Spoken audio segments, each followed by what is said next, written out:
नेताजी नमस्कार में आपका स्वागत है। मैं हूं मोहित राज दुबे। हम अपने इस खास कार्यक्रम में न इधर की बात करते हैं न उधर की बात करते हैं, बल्कि खबरों के अंदर की खबर की बात करते हैं। आज हम बात करेंगे यूसीसी की। जी हां, यूसीसी का मतलब यूनिफॉर्म सिविल कोड। और यूसीसी की चर्चा आखिर इन दिनों क्यों चल पड़ी है। जिस तरीके से आज भारतीय जनता पार्टी ने सोशल मीडिया पे एक वीडियो शेयर किया जिसमें 3 बड़ी बातें अंकित की गई, जिसमें प्रमुख यूसीसी दिखाई दिया। दरअसल यूसीसी की बात आखिर इस दौर में आई क्यों? जिस तरीके से लगातार 2024 की अगर हम बात करें तो लोकसभा चुनाव हुआ और भारतीय जनता पार्टी बहुमत का आंकड़ा पार नहीं कर पाई। 240 सीटों पर भारतीय जनता पार्टी सिमट गई। लिहाजा विपक्षी दलों ने सीधे तौर पे प्रधानमंत्री नरेंद्र मोदी पर, भारतीय जनता पार्टी पर ये निशाना साधना शुरू कर दिया कि ये तो कमज़ोर सरकार है, गठबंधन की सरकार है, बैसाखियों पर चलने वाली सरकार है, ये सरकार कभी भी गिर जाएगी। अब सवाल ये उठता है कि आखिर वीडियो भारतीय जनता पार्टी ने अपने सोशल मीडिया पे क्यों जारी किया? आखिर इस वीडियो में है क्या? इस वीडियो में 3 बड़ी बातें दिखाई गई हैं, बताई गई हैं और दर्शाई गई। इस वीडियो में 3 जो बड़ी बातें दर्शाई गई हैं, दिखाई गई हैं, समझाई गई हैं, जिसमें से एक है नेशनल हेराल्ड केस को लेकर कांग्रेस पर निशाना साधना। भारतीय जनता पार्टी ने कहा है कि सोनिया गांधी और राहुल गांधी के खिलाफ चार्जशीट दायर की गई है। पंजाब नेशनल बैंक के 13,000 करोड़ रुपए के लोन घोटाले में फरार हीरा कारोबारी मेहुल चौकसी को बेल्जियम में पकड़ लिया गया है। यानी सीधे तौर पर यह बात बताई गई है। इसके साथ ही साथ बीजेपी ने बताया है अपने सोशल मीडिया के माध्यम से कि 26/11 मुंबई हमलों का मास्टरमाइंड तहब्बुर राणा को भारत लाया गया। रॉबर्ट वाड्रा से ईडी ने पूछताछ की। लगातार कई घंटों की पूछताछ हुई। इसके साथ ही साथ संसद में वक्फ संशोधन बिल पास किया गया। दिल्ली, महाराष्ट्र और विधानसभा चुनाव में भारतीय जनता पार्टी ने शानदार जीत अर्जित की। ये बात वीडियो में कही गई है। तीसरी और महत्वपूर्ण बात इस वीडियो में ये कही गई है कि यूसीसी को कहीं न कहीं वक्फ विधेयक के बाद पास कराया जा सकता है। यानी पास नहीं कराया जा सकता है तो संकेत दिए जा रहे हैं कि जिस तरीके से वक्फ संशोधन विधेयक को संसद के दोनों सदनों से पास कराया गया, उसी तरीके से यूसीसी पर भी भारत सरकार का रुख हो सकता है। सीधे तौर पे एक बड़ा मैसेज, जिस तरीके से विपक्षी दलों ने ये बात कही थी कि कमज़ोर सरकार है, गठबंधन की सरकार है, तो कहीं ना कहीं इस वीडियो के माध्यम से भारतीय जनता पार्टी एक बड़ा मैसेज देने की कोशिश कर रही है कि मजबूत सरकार है और फैसले ये सरकार बड़े कर सकती है। तीसरी बात जो हम लगातार कह रहे हैं कि इस वीडियो के माध्यम से बीजेपी ने यूनिफॉर्म सिविल कोड लागू करने को लेकर बड़ा संकेत दे दिया है। पार्टी ने कहा है कि अब यूसीसी की बारी है। बीजेपी प्रमुख चुनावी वादों में से एक प्रमुख मुद्दा यूसीसी को लागू करना भी है। इस मसले पर सियासी हंगामा खड़ा हो गया है, सियासी पारा गर्म हो गया है। क्या पक्ष क्या विपक्ष आमने सामने दिखाई दे रहे हैं। कांग्रेस की ओर से कांग्रेस के लोकसभा सांसद, सहारनपुर से लोकसभा सांसद इमरान मसूद मैदान में उतर गए। उन्होंने कहा कि जिस तरीके से दूसरे मुद्दों से भटकाने की कोशिश केंद्र सरकार और भारतीय जनता पार्टी करती है, उसी तरीके से इस वीडियो को जारी किया गया। सुनिए इमरान मसूद ने आखिर क्या कहा। क्या देश में यूसीसी लागू होने जा रहा है? भारतीय जनता पार्टी ने एक वीडियो जारी करके इशारा किया। मेरे साथ इमरान मसूद साहब हैं, कांग्रेस के दिग्गज नेता हैं, सहारनपुर से लोकसभा सांसद हैं। ये बेहतर ढंग से बता सकते हैं कि आखिर मंशा क्या है और यूसीसी अगर देश में लागू होता है तो उसके मायने क्या हैं। इमरान साहब, पहला सवाल यही कि यूसीसी की ओर सरकार इशारा कर रही है, बीजेपी इशारा कर रही है, किस तरीके से? पहले तो ये ड्राफ्ट तो बनाएं, क्या करेंगे? आदिवासियों की परंपराओं को कैसे पूरी करेंगे, दलितों की परंपराओं को कैसे पूरी करेंगे, बैकवर्ड की परंपराओं को कैसे पूरी करेंगे, पहले उसका ड्राफ्ट तो बनाएं। इनके पास तो ड्राफ्ट ही नहीं है अभी। अब उत्तराखंड के अंदर बना दिया, उसके अंदर शेड्यूल ट्राइब्स को बाहर कर दिया। अगर बहुत अच्छा कानून है तो शेड्यूल ट्राइब्स क्यों नहीं, और बहुत बुरा कानून है तो बाकी सब क्यों है इसके अंदर? तो ये तो इनको तय करना पड़ेगा। देखिए क्या है कि ये नए नए मुद्दे लाते हैं कि बुनियादी मुद्दों से ध्यान हट जाए। नौजवान रोजगार के लिए परेशान है, उस पर बात नहीं करेंगे। अभी 19 लाख करोड़ रुपया डूब गया शेयर बाजार के अंदर। किसका डूब गया? पंचर वालों का नहीं डूबा है। पंचर वालों भी वैसे ही नहीं हो तो बेचारे पंचर लगा रहे हैं। डूबा तो उन्हीं का है जिन्होंने वोट दिया है।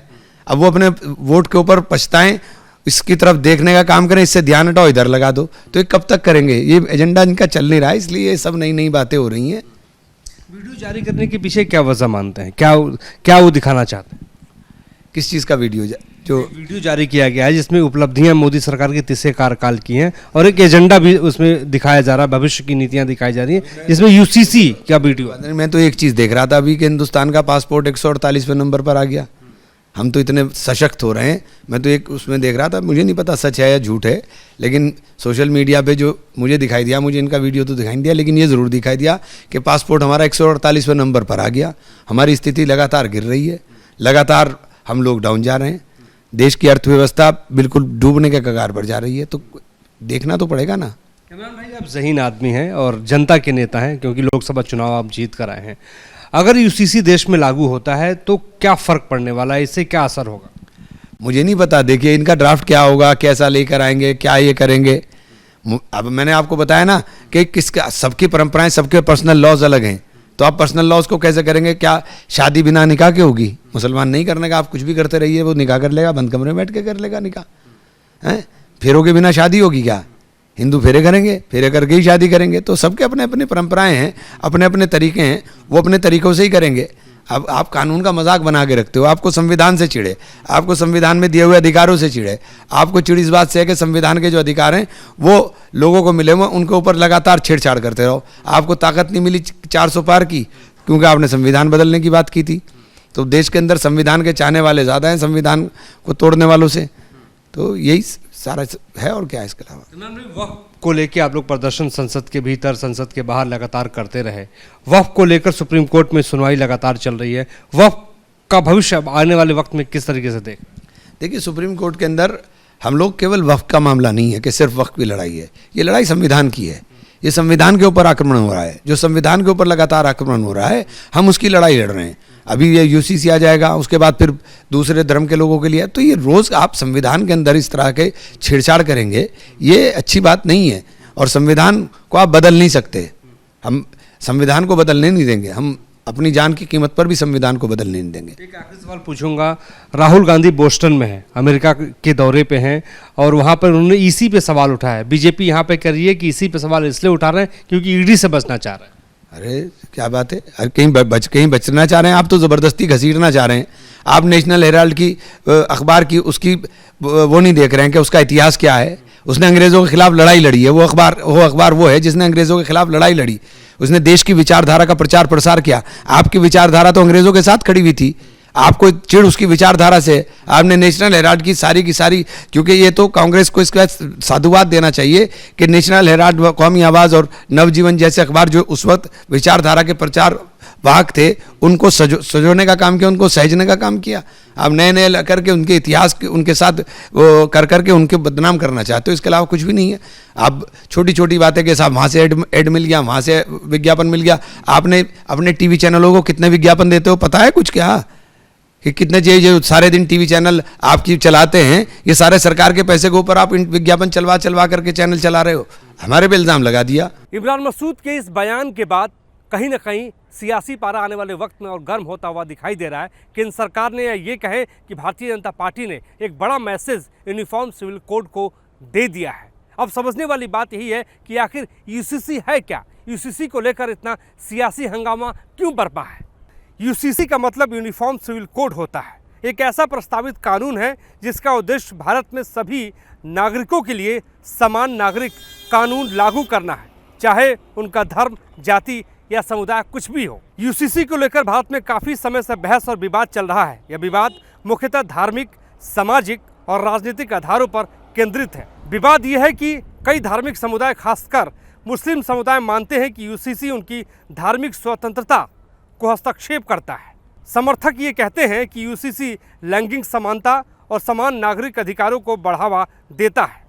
यूसीसी एक राजनीतिक मुद्दा बन गया है। कई दल इसे राष्ट्रवाद और समानता से जोड़ते हुए नजर आते हैं, तो कई लोग ये कहते हैं कि तो ध्रुवीकरण की राजनीति इस दौर में चल रही है। लेकिन जिस तरीके से लगातार वक्फ संशोधन विधेयक को लेकर संसद से लेकर सड़क तक विपक्षी दलों ने हंगामा किया और लगातार इस मुद्दे पर प्रदर्शन करते हुए नजर आते हैं, वहीं दूसरी ओर जिस तरीके से आज भारतीय जनता पार्टी ने एक वीडियो शेयर कर दिया और बता दिया कि कहीं न कहीं यूसीसी के मुद्दे पर भी बड़े और कड़े फैसले केंद्र सरकार या भारतीय जनता पार्टी कर सकती है। मतलब ये समझ लीजिए कि आने वाले वक्त में यूसीसी को लेकर बड़े फैसले हो सकते हैं और सरकार एक बड़ा मैसेज यही देने की कोशिश कर रही है कि सरकार भले ही वैशाखियों पर हो, सरकार भले ही गठबंधन की हो, लेकिन बड़े फैसले लेने से हिचकेगी नहीं, बड़े फैसले इसी तरीके से लेते रहेगी। आज के लिए बस इतना ही। मेरे सहयोगी संदीप सिंह के साथ मुझे दीजिए इजाज़त। नमस्कार।